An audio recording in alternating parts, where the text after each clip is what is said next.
February the 1st, 1979. Punk hardman Sid Vicious wakes up in a New York jail charged with murder. But in spite of the charge, he'll soon be a free man. He was released into the custody of his mother, who then, what, goes out and buys drugs for her son. He was trying on clothes, playing air guitar, jumping around. Both hands are just dripping with blood. He wanted her to inject into him, and she said no, she wouldn't do that. In 24 hours, Sid Vicious will be dead from a fatal overdose of heroin. I was part and parcel of supplying him with something which probably was responsible for killing him off.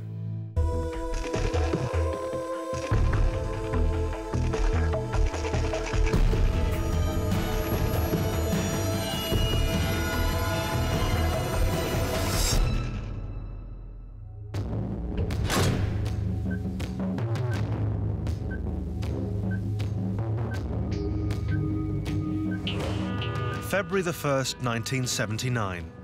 Sid Vicious is held at the Rikers Island Detention Center just across from Manhattan, New York. This is the beginning of his last 24 hours alive. For Sid, this is a living nightmare. He's charged with murdering his girlfriend, Nancy Spungen, but has no recollection of the attack.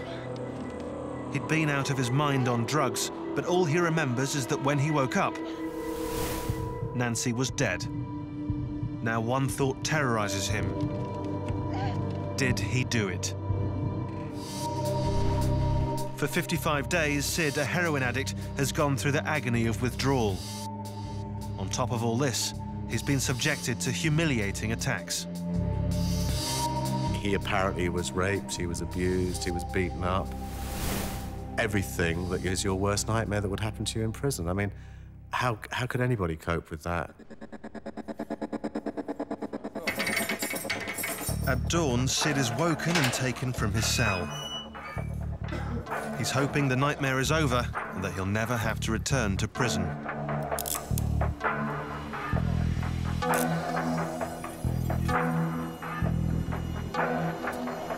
His lawyers believe they can beat the murder charge, and later today they'll make their case to get him out on bail. Sid's hearing is scheduled for noon. I was dealing with a 21-year-old kid, you know, transplanted from the UK to the United States in a big problem. As Sid leaves Rikers Island behind him, the clock is ticking on his final day. Step back 3 years to London, 1976. It's the summer that Britain found punk. It was a fashion thing, it was a music thing, and I just think everybody just locked onto the same vibe at the same time. I think that's what it was all about, that's what punk was, and I don't really think... OK, we had a dwarf, there was Helen, you know, yes, you know, there was a lot of gay guys there, yes, there were a few sort of like lesbians, yes, there were some hookers. It was this whole mix, but that was London at the time. I mean, you know, this is what was going on. Everyone was young, we were all doing really strange things. It's very outrageous for that time. I mean, we really pissed a lot of people off just because of the way we looked. Back then, Sid Vicious was a shy 19-year-old called John Simon Ritchie. He looked more like a sort of James Dean character. He had like slick black hair, big sort of studded wristband. Sid had this shy little boy, lost childlike quality, I think he had about him. Ritchie was drawn to the emerging punk scene and started hanging out at the Sex Clothes shop on King's Road. It was a place where something magical might happen if you hung around long enough. And I think that was always a kind of gave everybody a sense of purpose to dwell and to make that pilgrimage from wherever in the UK to this store. John Ritchie was one of the many punks who made that pilgrimage. I always liked him, I have to say, and there was something warm about him. He was just very genuinely just a nice person. I mean, so, yeah, he stuck around. I mean, I think he was probably stealing the clothes as much as anybody else was. John Ritchie was close to punk's inner circle. One of his best mates was John Lydon, the lead singer of the notorious band The Sex Pistols. He pushed himself into the scene, you know, so that when the papers started to write about the Pistols and the whole punk thing, you know, he was one of the first things that were mentioned. He went hand in hand with the sort of growth of punk and particularly Pistols. He didn't quite know what he wanted to do, Sid, but you just knew he was waiting to sort of like fit in somewhere. When the group did set out to play in a number of pubs around London, this tall, somewhat stalwart creature did show up, and we nicknamed him. Lydon was given the name Johnny Rotten after his bad teeth, while Ritchie was given the name Sid Vicious, not because of any violent tendencies, but after Lydon's pet hamster, Vicious. It was all a bit of a joke. Yeah, he was around, you'd see him, and I just thought he was a bit of a burp, to be honest. Sid was complete marshmallow, really, you know. It's like, we were like playing with children and playing games. And he loved all of that, and like, and he was a big softie. Now the shy and slightly goofy John Simon Ritchie had a new name, Sid Vicious. He'd spend the rest of his life trying to live up to it.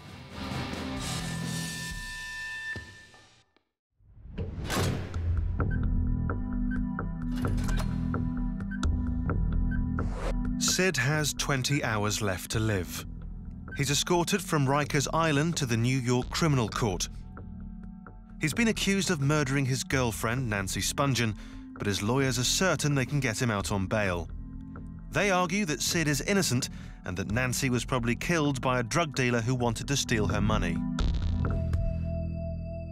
There were a number of other people who lived in the area, in the hotel, and who were supplying drugs to these people, who had opportunities and access to these people, and it was not unlikely that someone could have come in and attempted to assault them. We were very optimistic that the prosecution would not be in a position to prove beyond a reasonable doubt that he was responsible. Sid was gonna get off, we all hoped. Bailey was gonna do an excellent job. His bill was gonna be astronomical. And Sid was gonna play Las Vegas and pay for it. That was it. But first, Sid's lawyers have to get him out of jail. They persuade the judge to release him, but only if someone can stump up £30,000 in bail money. I had the money. It wasn't a question. I was not going to use it. I used it immediately.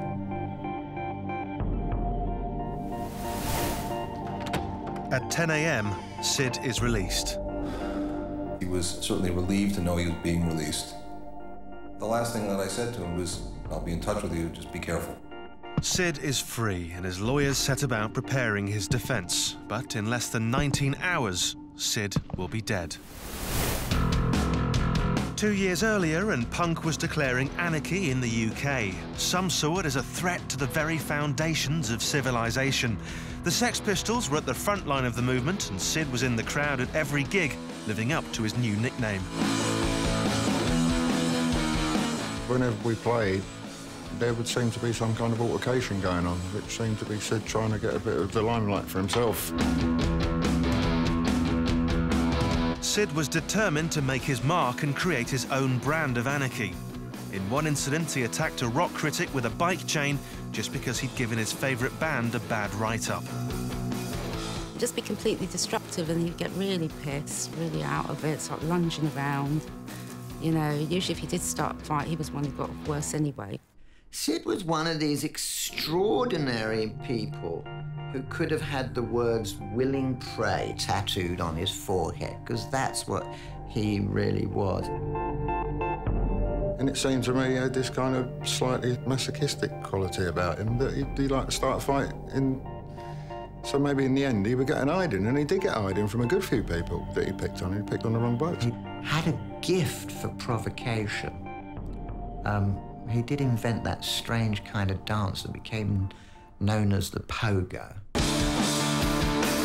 Sid's violent outbursts got him noticed and eventually won him his dream job. When bass player Glen Matlock left the band, McLaren chose Sid as his replacement. Sid was the most perfect choice to move into that part. I mean, as much as he really couldn't play anything. But hey, listen, didn't matter, did it? It was all about the image. Becoming a Sex Pistol, well, I mean, it's probably a dream come true in a way.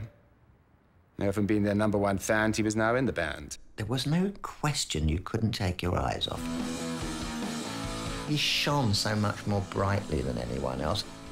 When he ever boarded the stage, the audience would always squeeze themselves all over to the left side, because all they wanted to do was be as close as possible to Sid. And Sid would spend sometimes half the show constantly talking to them. Within months of joining the band, Sid had become the main attraction, turning his stage act into a bloody sideshow. And just remember at one point him sitting on the bar and he was just covered in blood. I think he'd just broken the bottle and he just started slashing himself. I used to sort of like put cigarettes on my arm and watch them burn down, and I used to slash that open. You know, I used to rip Coke cans in half to get the jagged edge so you could get a real nice cut and stuff. And I'd never seen Sid doing any of that until he'd seen me doing it. Charles Wells is a juvenile psychologist who studied Sid's life. People in the audience would look at him horrified. What kind of person would do this? And their response feeds his sense of self as being different, as being special. He's focused his energies and his efforts on creating an identity, one which doesn't seem to be true to who he perhaps really was. He's trapped by this, because in the end, it's what people want to see. They don't want to see who you really are. The quiet, shy John Simon Ritchie had transformed himself into the ultimate punk icon, Sid Vicious.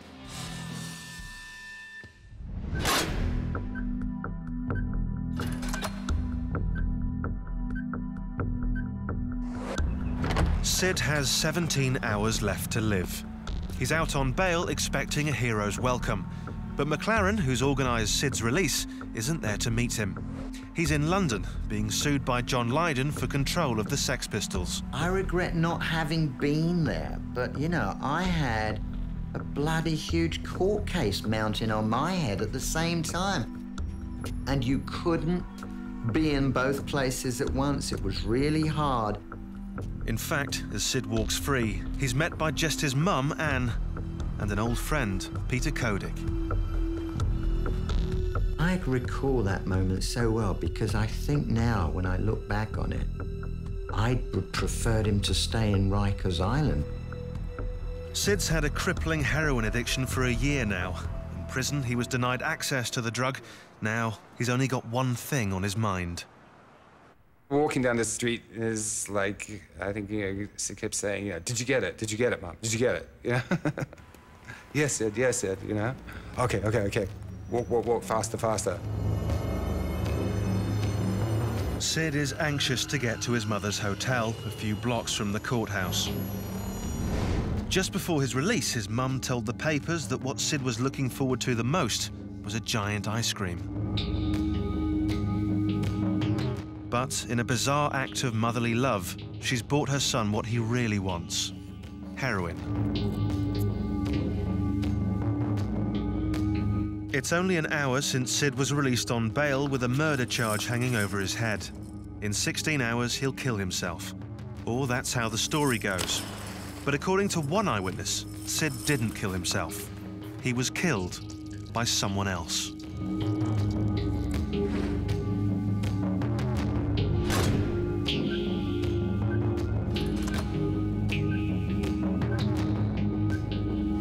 Sid Vicious has 16 hours left to live. He's been released on bail accused of murdering his girlfriend, Nancy Spungen. Sid's body is clean of drugs for the first time in years, but not for long. Sid's with his mum and a friend, Peter Kodik. His mum's bought him heroin he's now desperate to inject. He was released into the custody of his mother, who then, what? Goes out and buys drugs for her son. You know, it's unbelievable to me that that would have happened.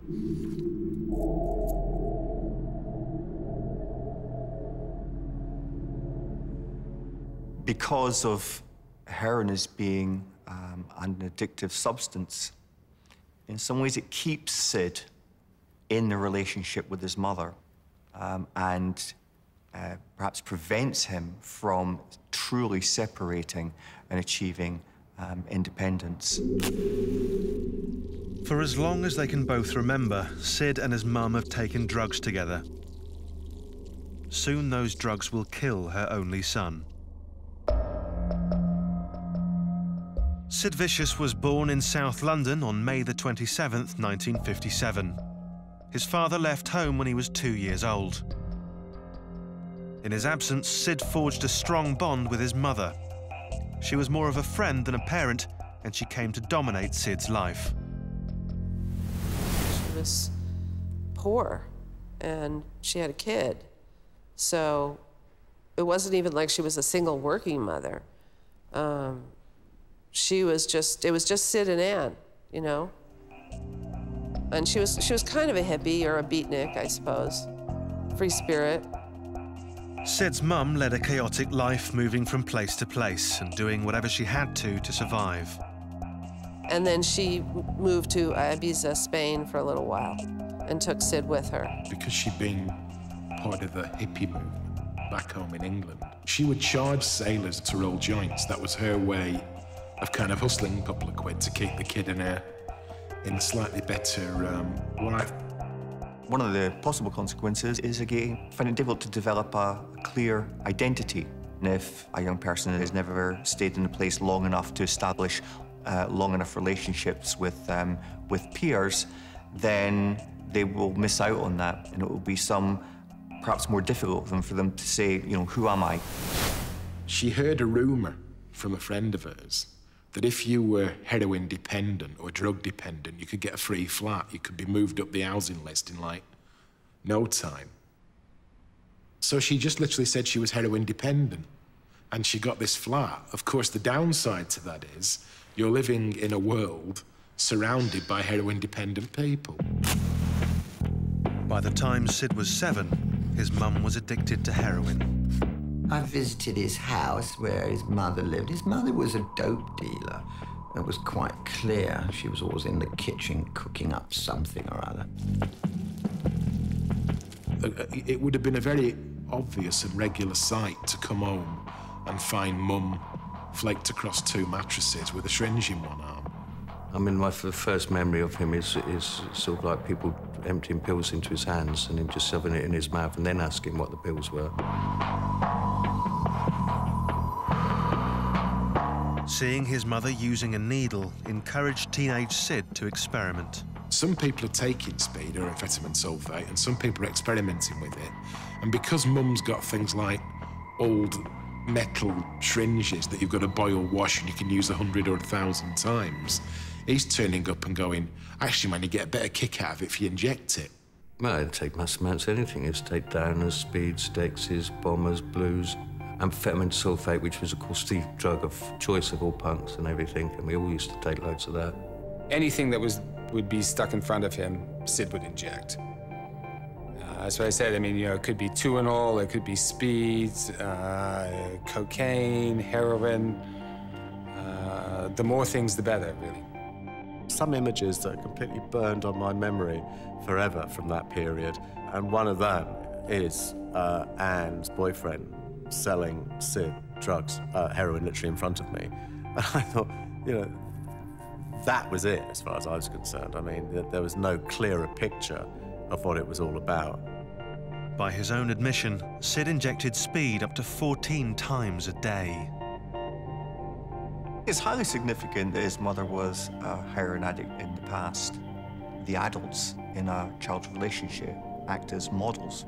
And, for instance, in a home where there is a lot of open drug use, then this will become normal for that child. Despite the unconventional upbringing, Sid and his mother were very close. But her inability to say no to her son would end in tragedy.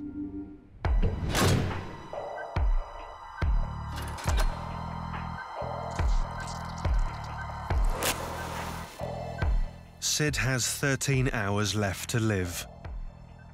He arrives at his mother's hotel, eager to take the heroin she bought for him.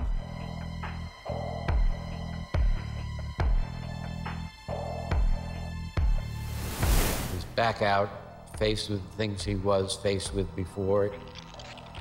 Often addicts talk about their drug as their best friend, their lover. Sid and his mum know he's taking a massive risk injecting a large dose of heroin, especially now his body's clean. One could see his mother supplying him with drugs as an act of care.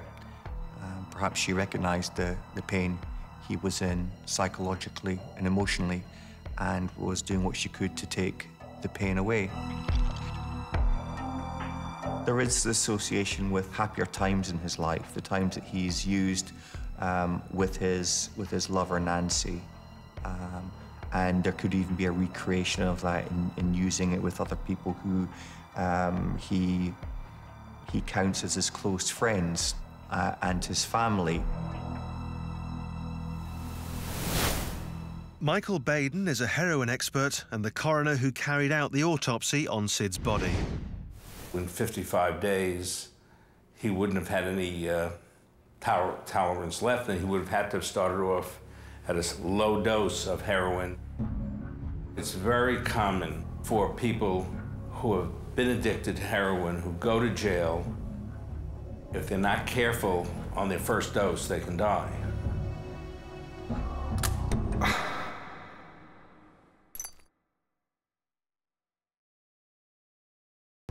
What had been sold to her was absolute rubbish. I'm sorry, Simon. It's rubbish. I'm sorry, Simon. Sorry? You think I want to hear sorry? Shut up. Which left him even more disappointed, even more angry. Everything that he was waiting for, this big hit that he was waiting for after he got out of the court, wasn't going to happen. Peter, you know how I like your photography? Desperate for a fix, Sid turns to his friend, Peter Kodik. Sort me out, yeah? Peter? As a rock photographer, Kodik knows the New York drug scene, and Sid knows he can be relied upon to source high-grade heroin, paid for by his mum. That's what I want to hear. Brilliant. I said I'd see what I could do, and I'd see him later on that evening. She probably must have given me, say, between, let's say, $100, $150. Kodik leaves to score the heroin Sid craves. Sid waits with his mother. Even though she now seems happy to supply her son with the drug, she wasn't the one who got him hooked. For that, Sid can thank the other woman in his life, Nancy.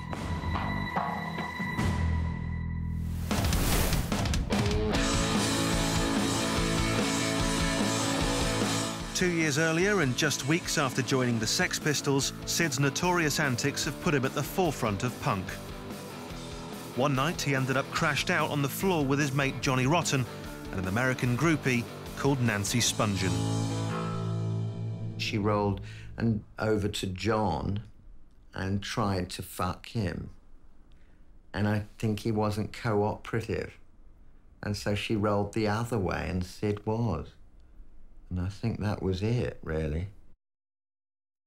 Sid lost his virginity to Nancy. As a second choice, I have to say. Nancy had come to London on a mission to bed a Sex Pistol, and now she'd got one, she wasn't going to let him go. Hey, do you want to make a pornographic movie? Give us £100. Sid was very immature, he was very insecure, and she was ideal for him, you know, because he was one saying that you're the star, and which, you know, when you're insecure is what you need. Sid was like really shining out, and John was being like nothing. You know, he just wasn't giving it anymore.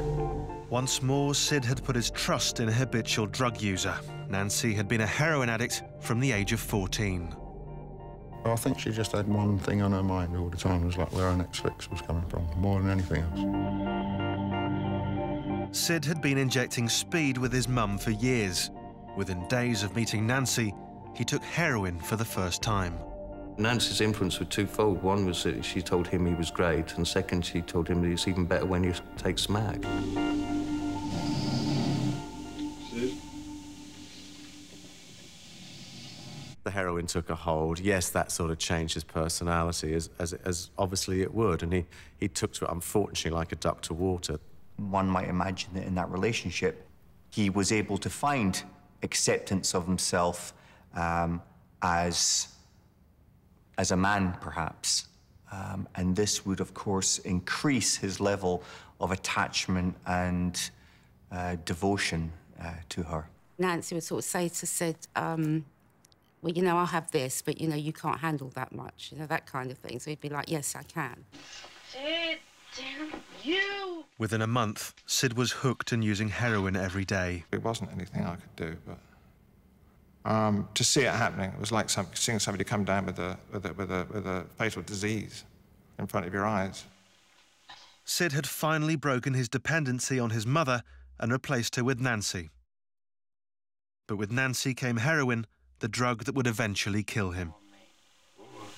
What was the next question? What was that question again?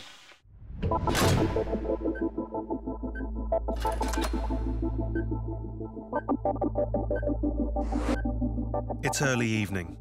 Sid Vicious has 9 hours left to live. Sid and his mum Anne take a cab across New York to a small apartment in Greenwich Village, where she's arranged a party to celebrate his first day of freedom.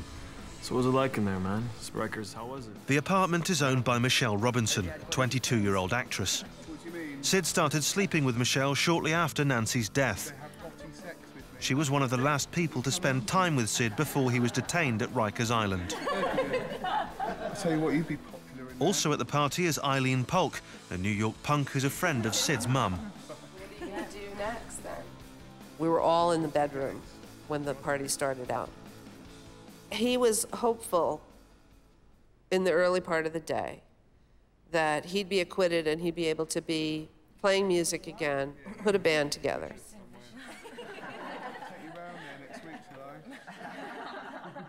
With Sid and Ann, it wasn't like mother and son. It was like they were partners in whatever crime, the hell they were creating, whatever it was. She was his friend more than his mother. She cared about him a lot and took care of him when she could, like a mother. But she was considered one of the gang.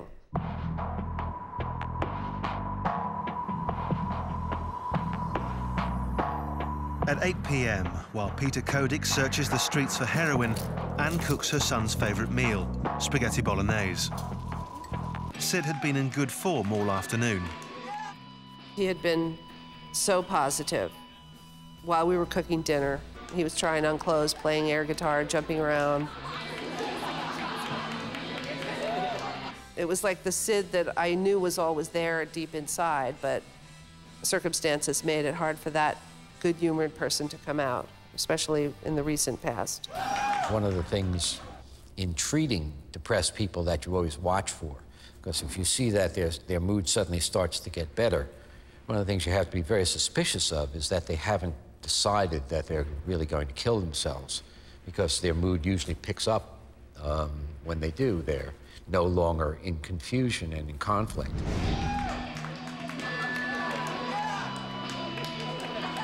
But around midnight, Peter Kodik and a friend arrive at the party.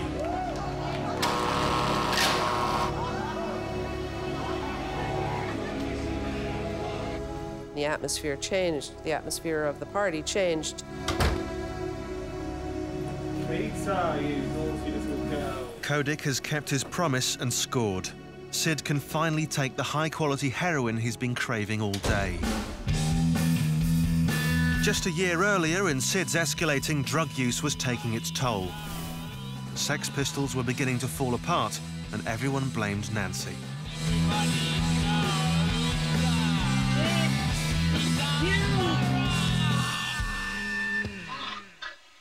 I'd have everyone coming up to me and going, that bitch, that slag, why the hell didn't she fuck off?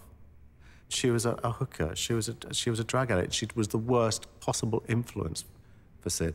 And then Sid would come and say, oh, she's great, she's really beautiful. In a botched attempt to get Sid off drugs, Malcolm McLaren sent the band on tour. This is how unscheming Malcolm was. Malcolm felt that Sid was taking smack because the band weren't gigging, and so he was just bored and he was frustrated. So Malcolm thought, we have to get some gigs for the band, so he sent them to Holland. To keep Sid off smack, you send him to Holland, which is the most dumb thing you can do. Well, it's always difficult to cope with people who are heroin addicts, particularly if you're not and you don't have a lot of experience in that world. He was good at sort of like promoting the controversy. I think that was it, but I don't think in any other area he knew what he was doing. He might have thought he wanted to be a rock and roll manager, but he certainly wasn't acting like one. There was nothing fatherly about me. I was very much a Machiavellian, mischievous kid myself. I was not the obvious manager. I mean, the record industry was terrified of me as a manager because I actually adored mismanaging. We tried to cold turkey him in Holland. Every night, people had to be with Sid all the time to stop people giving him smack. And it was something you really dreaded, because he'd be, you know, he'd like become petulant, he'd get stroppy like smack addicts do when they can't get that fixed. We would not allow him to go to the toilet without a roadie present. Boogie, another roadie, had to smash the door in, only to see Sid sitting on the toilet saying, "You can't even have a shit in peace." He went from having that very charming naivety to being a right pain in the arse. More often than not, Sid got his way and took more heroin. So when the band returned to London, McLaren came up with another plan. He'd remove the supplier, Nancy. We beat up his girlfriend, Nancy, I have to be honest with you. Wrapped her up, threw her in the back of this car, and the roadie, Roden, I think it was, his job was to drive her straight to Heathrow and put her on the first flight back to the US. It was Boogie, Sophie and me trying to hustle Nancy into a cab. Soon the kidnap attempt ran into trouble.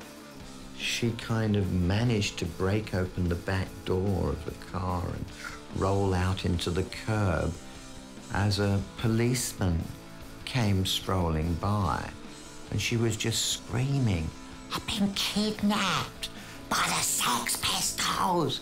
Help!" McLaren's efforts were in vain. In January 1978, in a haze of heroin and bitter disputes, the Sex Pistols split. Sid and Nancy were now free to follow their path to oblivion. The effect on Sid of the band splitting up was probably felt more deeply than, and more suddenly, more deeply than anybody else. On the night that this happened, Sid went off and OD'd. Sid was turning blue on a mattress on the floor, I picked him up. I started walking him around the room, and he started to come back.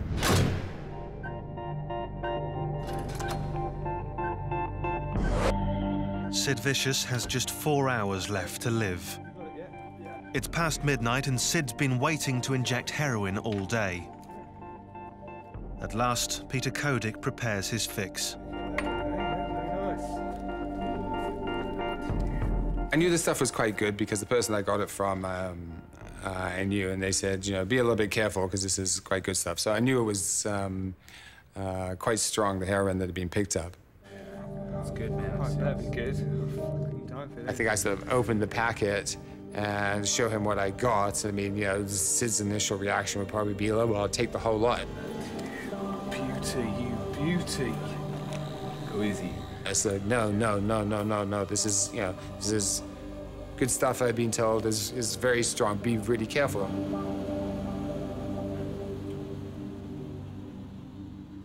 So, of course, you know, you tell anybody that, but they still do probably too much. One can keep on taking drugs in order to get rid of the pain, to get rid of the memory. And this in itself can lead to death, but that may not be the conscious intention of the individual.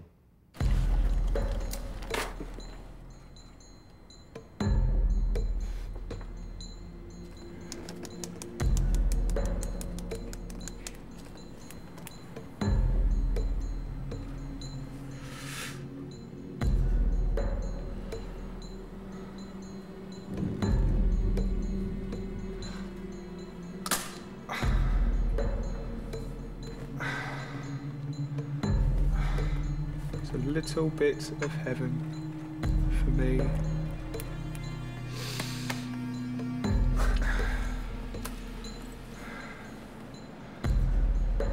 Yeah. He was fine for, 10, 15 minutes. Then I think, he got up, he threw up. There he is. He went to the bathroom, threw up again. And sort of, I think, oblivious to it all. She got a little bit worried maybe when, Sid was throwing up, but she was used to that before. She'd probably seen Sid throw up a million times before.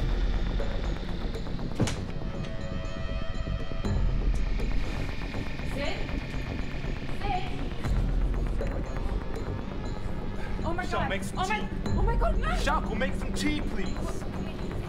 My first thought was, oh, he's fallen asleep or something, but then I realized right away that he was overdosing. He started turning blue, and it was pretty scary.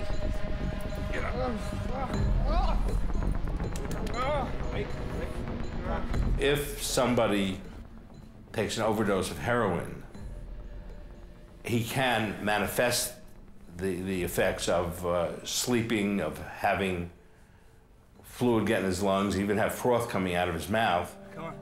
The heroin acts to depress the brain function. They can't breathe right. Sid, come on. Come on, buddy. Sid, what's my name? What's my name? Talk to me, come on. It was like, oh my God, he's, taking too much. Sid, come on. Come on, buddy. Oh, breathe.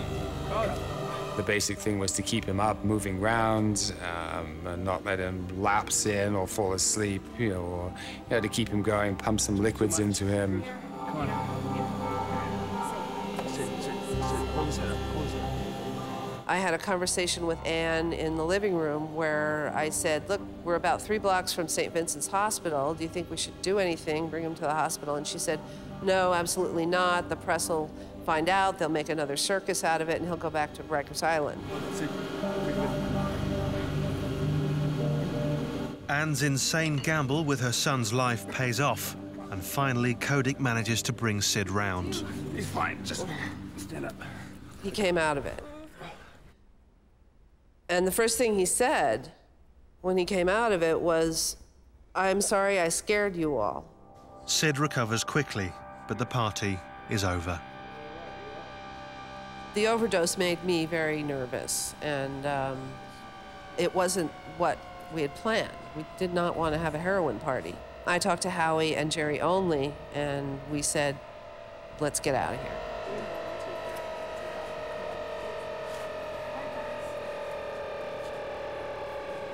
Sid has barely survived a heroin overdose, but already he's thinking about his next hit. What do you need? Can you get me another hit?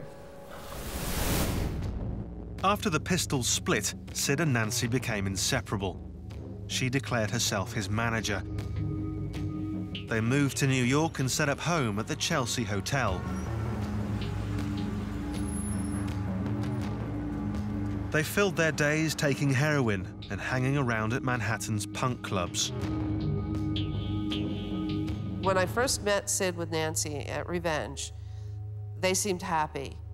And then over the course of the next 6 weeks or so, you could see that he was not doing well. I'd see him out at CBGB's and he'd just be sitting there with his head hanging, and Nancy would be handing him one drink after another. Then, just 48 days after moving to New York, Sid's world fell apart. Sid's like, out of it. And then the next thing he woke up, when Nancy's dead on the bed with the flick knife that Sid had bought that day, sticking out of her stomach. And he knew nothing about it. Nancy was lying dead. The murder weapon, Sid's 5-inch flick knife. But Sid couldn't remember a thing. They'd been on a drug binge with random hangers-on, taking Tuinol, a barbiturate, methadone, Quaaludes, and heroin. He may very well have been completely obliterated. He may even been unconscious at different points based on the amount of drugs he ingested. Not just heroin, there was Tuinol and other things that had been used and abused. Sid claimed to have no idea whether he killed Nancy or not. From that moment, Sid spiraled into depression. Not knowing whether he murdered his girlfriend would haunt him for the rest of his short life.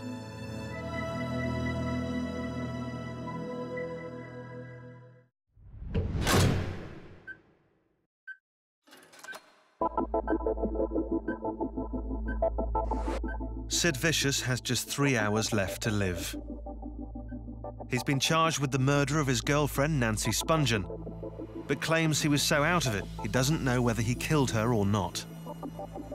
It's the early hours of the morning in Michelle Robinson's apartment. Sid has just survived an accidental heroin overdose, but now he wants to take more. You get me another hit? No. You've had enough for now, buddy. I told him that was it. There wasn't any more left, you know, because he kept, oh, where's the rest of it? Where's the rest of it? I want to do more. Sid, you've had too much, blah, blah, blah. You know, be careful. So he obviously knew I had some more, so I had to give him a little bit more. The second amount that I gave him wasn't that much. Within 2 hours of his near-fatal overdose, Sid injects more heroin. There was no frame. There were no goalposts. He never saw a red light. He only saw green. Danger wasn't something that he'd ever consider. And he never ever thought that his life was important. This time, Sid takes a small amount. As the drug takes hold, he begins to talk. It's the last conversation Kodik will have with Sid. You know, we spent like the last 2 hours, you know, talking about, you know, what he's going to do. You know, he was due to go up to record this album, which is going to finance all the lawyer's fees, etc. We talked a little bit about Nancy and stuff like that. Yeah, he was fine. After checking on Sid, Kodik makes plans to leave the apartment. What heroin there was left, I gave to his mother, and I said, look, as far as Sid knows, there's no heroin left, okay? It's all gone. Give him this in the morning. She's like, fine, fine, yeah. She said, you promised, Beverly, you promised you want this. Yes, yes, I promise. Kodik gives the leftover heroin to Sid's mum and leaves. All I know is when I left the house at about 2 o'clock, he was fine. Kodik is one of the last people to see Sid alive. His heroin intake is now being rationed, and he's making plans for the future. There's nothing to suggest that in less than 2 hours, he'll be dead. 4 days after being arrested for Nancy's murder, Sid was released on bail for the first time. In the days after Nancy's death, Sid was racked with guilt over what he might have done and sliding into a deep depression. His mother, Anne, and the Sex Pistols manager, Malcolm McLaren, became so concerned they asked forensic psychiatrist Dr. Steve Teich to assess Sid's state of mind. It seemed he had a much longer depression going on from his childhood about kind of being treated second class by a society. He seemed to have no sense of purpose. The Sex Pistols had broken up, and Nancy's death was overwhelming him. I mean, his coping strategy had been heroin. The Sid Vicious tough guy persona was being tested to the limit. Facing a murder charge, the facade was falling apart, and more than ever, it seemed that Sid was capable of anything. Psychiatrist Steve Teich suggested that McLaren or his mother keep Sid under constant surveillance.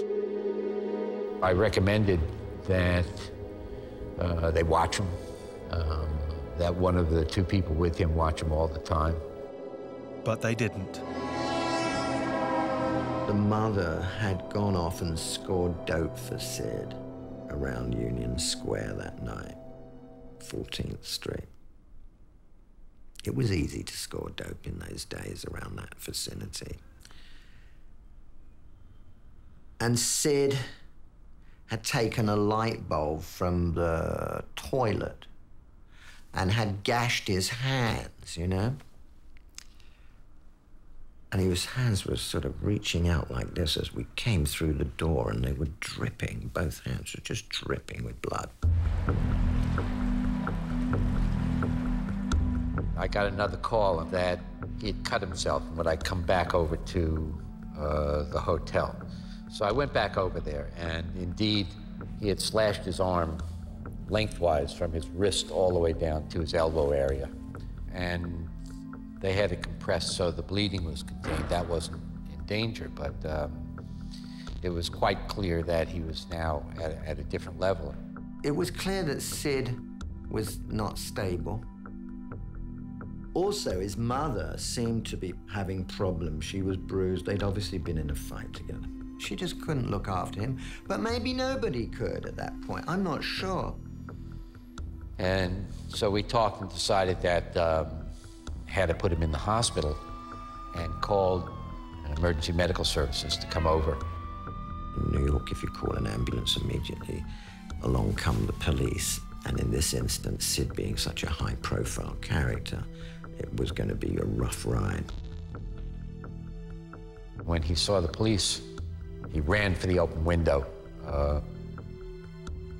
and grabbed him, just held him, and then the police came in.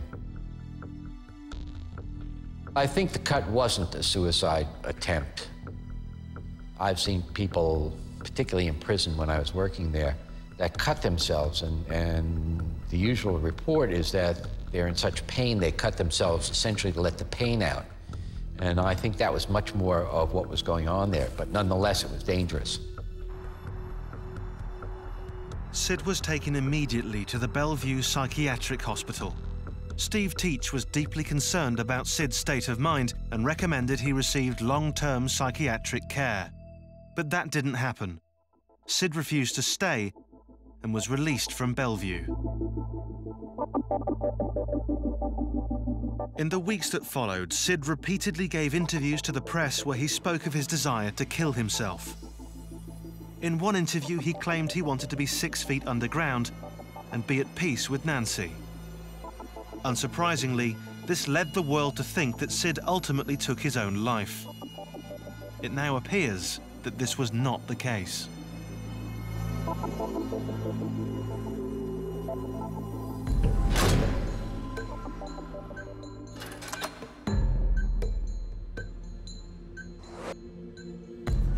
Sid Vicious now has just minutes left to live.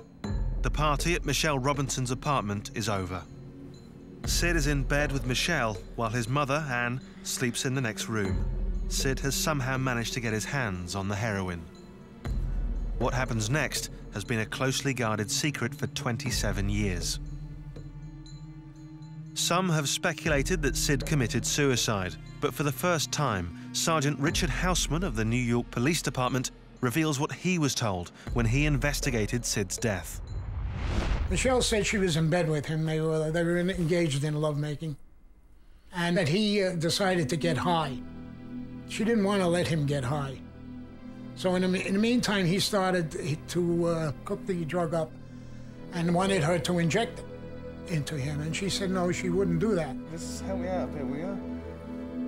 Come on. I can't do it. Why not? You can do it. No, I won't. It just takes a second. I just won't do it. Okay, fine. Yeah? Yep. Unable to cope with Sid's demands, Michelle leaves the room. She came back out here into the front room, and then the mother, she told the mother what had happened, and the mother then said, well, I'll go in and see him. So the mother went in.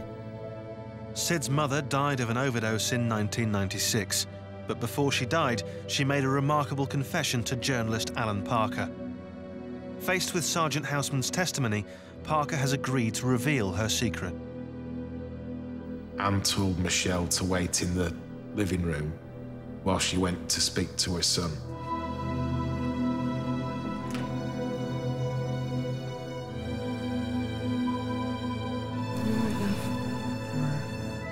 Because he'd OD'd, he was in a very sweaty, shaky, horrible state, and he couldn't reapply the tourniquet, fill a syringe, or inject himself again.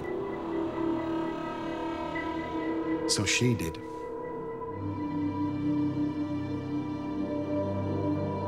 She reapplied the tourniquet, and she filled the syringe, and she re-injected him. And being a heroin addict herself, she knew exactly what to put inside that syringe that basically would have been enough drugs to kill 2 people, never mind 1. With Sid's mother dead, we'll never know the precise motive for her actions on that day. But Parker believes she deliberately killed her own son as an act of mercy. In spite of the confidence of his lawyers, she knew Sid was terrified he might be sent back to Rikers, and so she took matters into her own hands.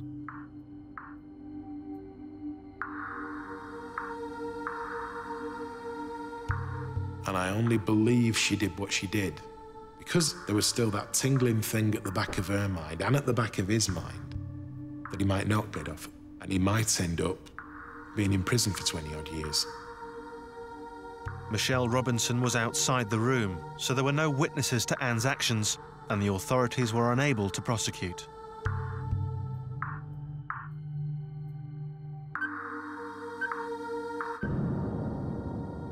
With Sid dead, the case of Nancy's murder was closed. For the New York police, Sid was the only suspect.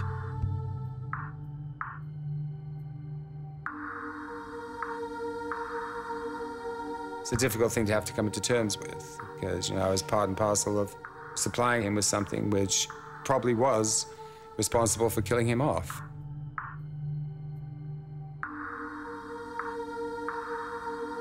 If I regret anything, I regret not having been there. Sid was a child, you know, he never grew up and never really had the chance to.